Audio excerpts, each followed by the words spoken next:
리브가의 물동이. 우리도 물을 길어 식수로 썼던 때가 있다. 부모님의 물찌개와 물동이를 기억할 수 있다. 물을 나르는 일은 고대 사회에서는 필수적이었고 주로 여성들이 감당했다. 성경에 우물에 대한 기록은 많지만 물동이에 대한 기록은 2곳 정도이다. 신약에는 예수님이 만나신 수가성 여인의 물동이가 나온다. 예수님을 만난 여인은 물동이도 버려둔 채 사람들에게 예수님의 소식을 전한다. 구약 성경에서는 창세기 24장에 리브가의 물동이가 등장한다. 아브라함이 이삭의 배필을 구하기 위해 친족이 살던 하란으로 종을 보냈을 때의 일이다. 우물에 물을 기르러 왔던 리브가는 오늘날로 말하면 전업주부의 역할을 했다. 리브가의 물동이에 과연 어떤 의미가 있는 것인지 일터신학의 관점으로 살펴보자. 첫째, 물동이로 손님에게 친절을 베푼 리브가. 창세기 24장은 아브라함이 며느리를 구하는 과정을 담고 있다. 67절이나 되고 성경책에 5페이지가 넘는 분량이다. 이스라엘의 족장이 될 이삭의 며느리를 친족 중에서 찾기 위해 아브라함은 신임하는 종 엘리에셀을 보냈다. 종은 낙타 10피를 몰고 800km 떨어진 나홀의 성에 도착했는데 그곳은 하란이었다. 한 달 이상은 좋게 걸리는 여행길이었다. 종은 아브라함 집안의 미덕인 손님 접대를 잘하는 여인이 주인 아들의 며느리가 될 것이라고 하나님께 기도했다. 아브라함의 신임을 받았다고 해도 상당히 위험하고 독단적인 기준이었지만 하나님은 응답하셨다. 종의 기도를 다 마치지도 않았는데 한 여인이 우물가로 왔다. 엘리에셀이 가서 물을 좀 마시자고 부탁했다. 그러자 여인은 급히 물동이를 내려 낯선 남자인 나그네에게 물을 마시게 했다. 종이 물을 다 마신 후에 여인이 말했다. 당신의 낙타를 위하여서도 물을 길어 그것들도 배불리 마시게 하리이다. 엘리에셀이 기도한 그대로 이루어졌다. 한 번도 만난 적이 없는 나그네를 향한 리브가의 호의를 보라. 여기서 리브가의 행동을 묘사하는 문장을 살펴보면 특정한 부사가 자주 사용된다. 급히, 다시. 당시 엘리에셀이 끌고 간 낙타는 모두 10마리였다. 그 낙타들을 배불리 마시게 하겠다면서 리브가는 물을 계속 길어 왔다. 그런데 사막을 횡단한 낙타는 물을 꽤 많이 마신다. 보통 75에서 130리터의 물을 한꺼번에 마신다. 리브가는 낙타들이 목만 축이게 하는 게 아니라 배불리 마시게 하겠다고 말했다.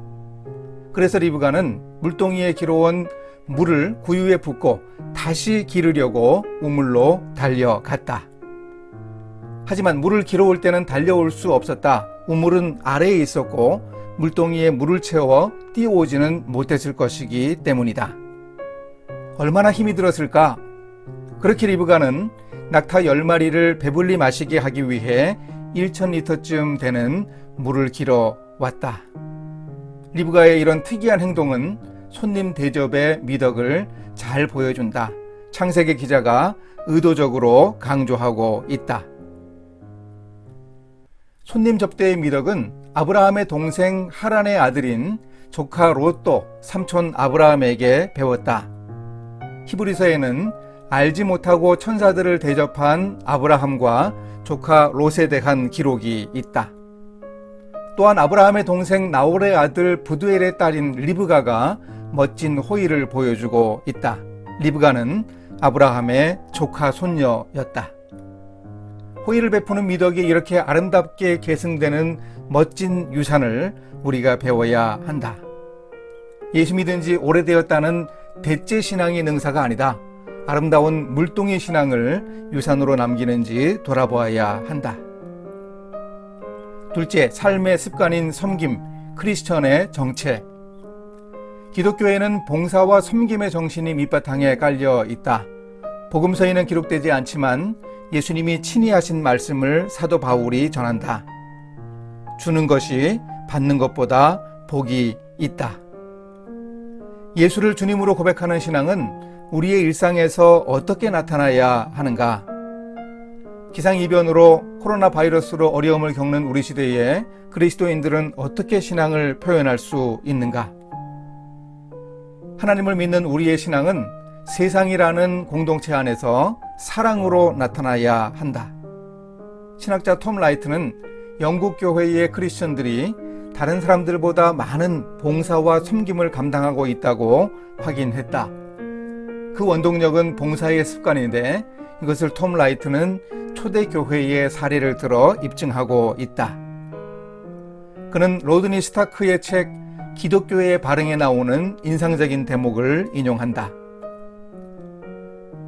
고대 터키 지역에서 전염병이 돌았고 도시를 떠난 사람들은 주로 부자들이었다.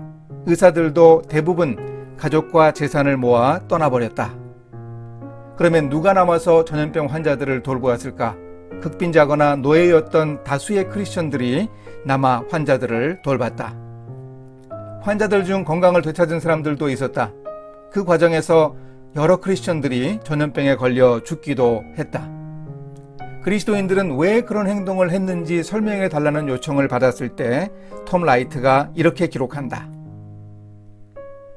그들은 예수와 그들이 예수를 통해 발견했던 하나님, 과거에나 현재에나 자기를 내어주는 사랑의 성품을 지니신 하나님에 관해 얘기하곤 했다. 바로 이런 행위 때문에 4세기 초까지 로마의 박해자들이 온갖 수단을 동원해 박해했어도 기독교가 빠르게 퍼져나가게 되었다고 스타크는 주장했다. 그래서 결국 로마 제국의 거의 반쪽이 그리스도인이 되었고 황제들은 이기고 있는 쪽에 합류하는 편이 낫겠다고 생각했던 것이다. 기독교인들의 섬김과 봉사와 희생이 결국 초기 기독교의 부흥을 가능하게 했다는 지적이다. 오늘 우리 시대에 우리 대한민국에서 기독교가 제대로 인정받기 위해서는 바로 이런 봉사와 희생이 필요하다. 사람들이 더 이상 기독교인들을 부러워하지 않고 기독교의 가치를 인정하지 않는다. 그 책임은 우리에게 많다. 이제 우리 주변의 사람들에게 복음을 전하기 위해서는 본래의 기독교 정신을 보여주어 그들을 감동시키는 방법밖에 없다. 성령님의 역사를 기도하며 사람들을 섬기고 호의를 베풀고 희생하는 모습을 우리가 보여주어야 한다. 셋째, 일하는 당신이 채울 물동이는 당신의 물동이는 무엇인가? 어떤 봉사의 도구로 사람들을 섬기는가? 베드로가 다시 살린 다비다는 옷을 만드는 은사를 활용해 사람들을 섬겼다. 다비다를 문상하러 온 여인들이 울면서 다비다가 살았을 때 지어준 속옷과 겉옷을 내어 보였다. 욥바는 지중해의 항구여서 바다에서 목숨을 잃은 뱃사람들로 인해 과부들이 많았다. 욥바의 여제자 다비다의 물동이는 바로 바늘과 실이었다. 룻기에 나오는 보아스는 베들레헴의 지주였는데 자기 소유의 보리밭이 있었다. 보아스는 자기의 보리밭을 찾아온 이방 여인 룻에게 호의를 베풀며 이삭을 줍게 했다. 베들레헴에 살던 지주 보아스에게는 보리밭이 그의 물동이였다. 우리는 주님의 명령을 따라 예루살렘부터 땅끝까지 가서 복음을 전파해야 한다. 그런데 그 땅끝을 우리의 손끝에서 먼저 보아야 한다. 당신의 손에 무엇이 있는가? 나의 물동이를 찾아야 한다. 나의 바늘과 실을 찾아야 한다. 하나님은 세상에서 어려움을 겪는 이웃들의 필요를 우리의 물동이로 채워주기 원하신다.